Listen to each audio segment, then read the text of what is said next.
Nedavno sam bila na jednom druženju gdje sam uradila nešto što nisam htjela, to jest nisam postavila granicu. I onda poslije toga bila sam ljuta na osobu što uopšte imala takav zahtjev, a kasnije sam bila ljuta na sebe što nisam rekla ne. Zašto nisam postavila tu granicu? Prvo sam bila iznenađena uopšte da ta osoba traži tako nešto od mene. Nisam bila spremna, a drugi razlog jeste bio to što sam pomislila da će drugim ljudima tamo biti neprijatno ako ja kažem ne. Znači mi ponekad ne povučemo određene granice, ne zato što ne umemo da ih postavljamo, nego zato što u tom trenutku pomislimo nešto čime mi sprečavamo sebe, čime mi zapravo oduzimamo sebi to pravo da postavimo granicu, da imamo drugačiju želju. Da li je to zato što mi mislimo da će druga osoba burno da reaguje ili da će nas da krivi ili šta će drugi ljudi pomisliti. A zapravo bitno je da znamo da sve što mi pomislimo u tom trenutku su samo naše pretpostavke. Mi ne možemo 100% znati šta će se desiti. Da li će neko da prihvati našu granicu ili ne. I mi umjesto da prihvatimo tu kratku neprijatnost, mi danima pa čak i mjesecima nosimo to u sebi.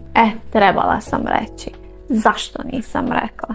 I osuđujemo sebe zato što nismo bili tu za sebe. I zato ja kažem da je korisno da mi unaprijed imamo određene rečenice, ali čak ni te rečenice ne mogu da nas pripreme za nelagodnost koju ćemo možda osjećati na krivicu ili na te sopstvene misli kojima mi zapravo sabotiramo sebe. Znači ok je ponekad da ne postavite granice, ali korisno je da razmislite o tome šta vam je bitnije. Da budete besni na sebe i da izgubite na neki način poverenje u sebe ili da izdržite nelagodnost tuđe reakcije. Sjetite se da imate pravo na sopstvene granice i na sopstvene želje i da tuđa reakcija ne određuje njihovu validnost.